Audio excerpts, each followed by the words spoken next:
is the Hammersmith Flyover, London's million-pound attack on one of her oldest traffic bottlenecks, and Britain's first attempt towards a modern urban motorway. It is the latest link in a system intended to keep the traffic flowing freely towards London Airport and the West. But in Europe, there is nothing new about roads like this. As early as the 1930s, Hitler started his autobahn highway system to speed the German war machine. Since 1945, Western Germany has expanded and improved the network until today she has some 1,800 miles of motorway for her 8.5 million vehicles.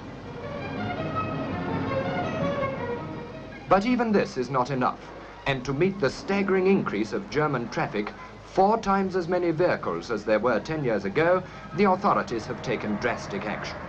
A road can only be as safe as the people who use it, and the traffic patrol maintains a watching beat for the inconsiderate and therefore dangerous driver.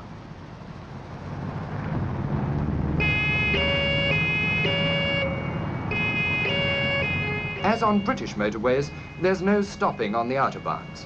First, the high-performance police car makes short work of the offender's acceleration, and then shepherds him into the nearest lay-by. The highway is no place for conversation, and in Germany, the little chat to follow may take quite a time.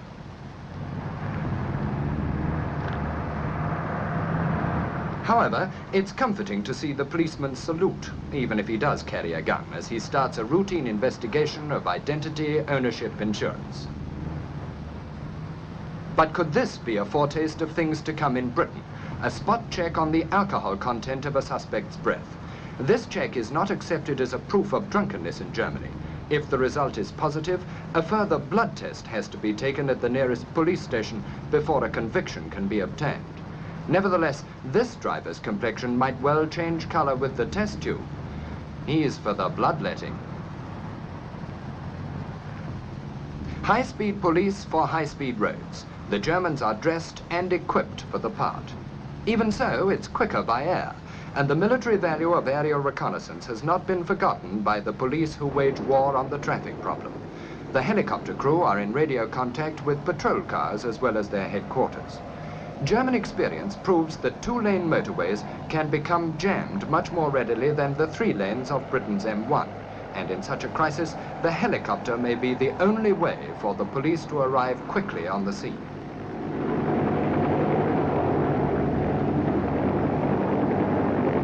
And having had a personal overall picture of the problem, the airborne officer can immediately deploy his forces. In Britain, we are now building hundreds of miles of 2-lane motorways. Will our police also have to have helicopters to untangle the jams which such roads inevitably cause? German enthusiasm for efficiency. Every car must be tested every second year, regardless of its age. Sharp projections, such as badges and even knock-on hubcaps, are banned. Lighting and brake efficiency is measured. The test date is stamped on the vehicle's registration number. Every city in the world has its rush hour problem. In Munich, the police have learned from railway practice, and the duty control officer can see the position of every traffic signal in the city centre. All the lights are linked, and by adjusting their phase of operation in any given direction, the officer can speed the flow of traffic in time to prevent a jam.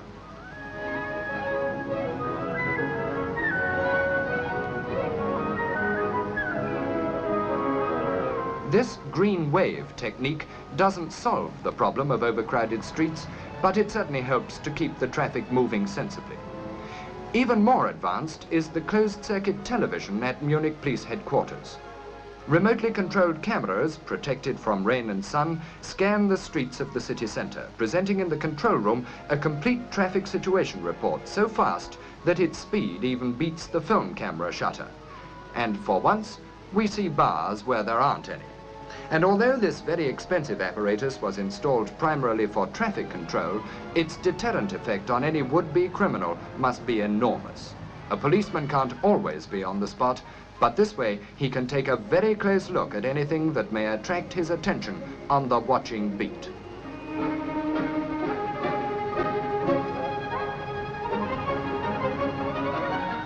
The city traffic rolls by, and in this police headquarters are perhaps the only television screens in the world that nobody particularly wants to be on. Perhaps it's not really surprising that in the homeland of the Zeppelin, the police should even use this on special occasions. And as an observation platform for traffic control, the airship has much to commend it. At least you can see where you want to go, and if you make a mistake, you don't have to go on for miles out of your way as you do down there on some of those highly complex junctions and flyovers on the autobahn. And methods as complicated and costly as these are the only way to keep the traffic of the 1960s on the move in any degree of safety.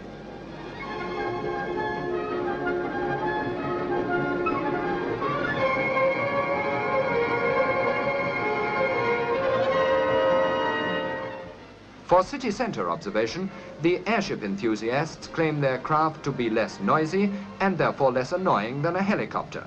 And it could, presumably, even sneak in silently on the wind to take the number of a carelessly parked car. Now, here's a high-speed camera technique with a difference, and it's not the light, but the law that is the limiting factor. In Germany, they're just as keen on the built-up area speed limit as we are in Britain, and by they, I mean all concerned. However, over there, the police have developed this camera array which records the police car's distance behind the offending car and the speed indicated on the specially mounted police speedometer at the time.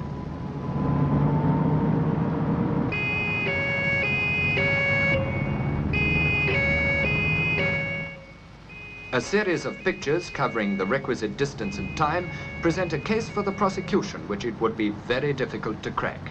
At the same time, the motorist has at least the satisfaction of knowing that he hasn't been framed, except that is in the camera. But, despite all their advanced methods, the West German police still have to deal with alarming road accident figures. Last year, their traffic increased by approximately 10%, the number of accidents by 24%.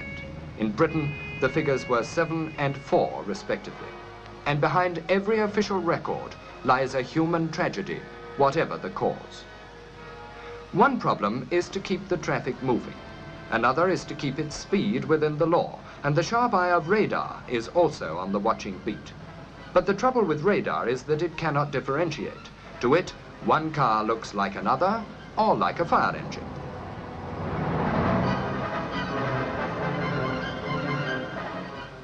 Concealed policemen up the road can act on the radar operator's report, but the method is not foolproof.